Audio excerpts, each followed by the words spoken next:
దేవదేవునికి వందన మరణాలు, స్తుతులు స్తోత్రములు అయ్యగారికి అమ్మగారికి వందన మరణాతులండి. అయితే మా అగ్గారు అమ్మాయి అండి, అమ్మాయి తమ్ముడికి చేసేవండి. మేనరకం వల్ల పిల్లలు పుట్టేవారు కానీ బ్రతికేవారు కాదండి, గర్భిణి వచ్చేది, బ్రతికేవారు కాదు. అయితే ఒక పాప పుట్టిందండి. ఎవరైనా ప్రార్థన పూర్వకంగానే తను కూడా బతకదో చనిపోతుంది అన్నారండి. ఒక సంవత్సరం అయిన తర్వాత మళ్ళీ చనిపోతుందమ్మా అనేవారు, మెచ్యూర్ అవుదమ్మా మళ్ళీ చనిపోతుంది అనేవారు. డాక్టర్ గారు ఇలాగే చెప్తూ ఉండేవారండి. అయితే అమ్మాయి గురించి మేము దేవుడి మీద భారం వేసుకున్నప్పుడు దేవుడే అమ్మాయిని బ్రతికించారండి. చర్చిలోనే ఉంటుంది, ఏ పనిలోనైనా తను. అలా ఉండగా వారసులు లేరండి మా అమ్మగారి ఇంట్లో. మేము 4 అక్క చెల్లెలు, 2 అన్నదమ్ములండి. మాకు 4కి బాబులు ఉన్నారు కానీ మా తమ్ముడికి అన్నయ్యకి బాబులు లేరండి.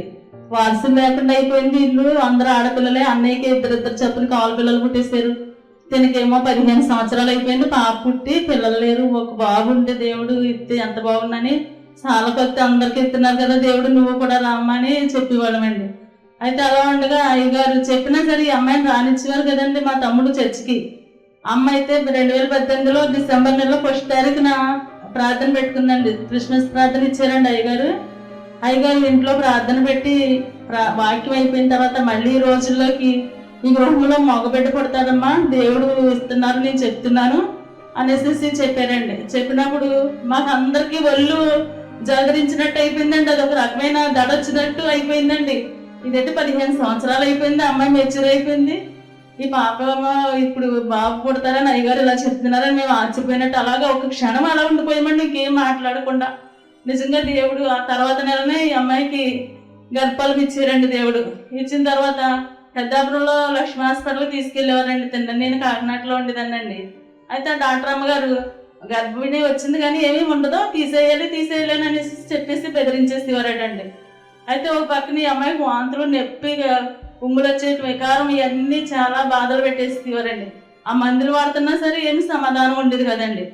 అయితే నేను ఇది ఫోన్ చేసి ఏంటి ఎలా ఉందని అడిగితే అసలు మంచం దిక్కకూడదు అంటున్నారు, వాంతులు తగ్గట్లేదు, నొప్పి తగ్గట్లేదు, కడుపులో విపరీతమైన నొప్పి వచ్చేస్తుంది, తీసేస్తేనే కానీ కుదరదు అంటున్నారంటే. అయ్యగారు దేవుడి దగ్గర నుంచి వాగ్దానం తెచ్చారు, అది చిన్నది అనుకుంటున్నారా మీరు, ఎందుకు నమ్మట్లేదు, అది తీసేయవలసిన పని ఏంటి, దేవుడు ఇచ్చింది, అది రెస్ట్గా ఉండాలి అని అన్నారండి. మా ఇంటికి తీసుకెళ్ళిపోయినండి. ఇంక మళ్ళీ మీరు రావడం ఎందుకు, నేనే తన నా దగ్గర పెట్టేసుకుంటానని చెప్పి తీసుకెళ్ళిపోయినండి.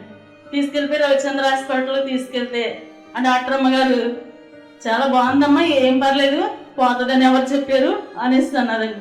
నేను 7 రోజులు ప్రార్థనలో ఒకటే ప్రార్థన పెట్టినాను, తండ్రి నువ్వు ఇచ్చావు, అయ్యగారు నోట్తో చెప్పారు, అది ఏమీ తప్పు కాదు, అయ్యగారు చెప్పింది మా బ్రతుకులన్నీ నిలబెట్టింది సందేవాలయము అయ్యగారి ప్రార్థన అని చెప్పేసి నేను 7 రోజులు అలాగే ప్రార్థన చేశానండి. పాప మా ఇంటి దగ్గర ఉన్నప్పుడు ప్రార్థన చేసినప్పుడు డాక్టర్ అమ్మగారు చెప్పిందండి, చాలా బాగుందండి, వాక్యకారం కానీ ఏమీ లేదండి.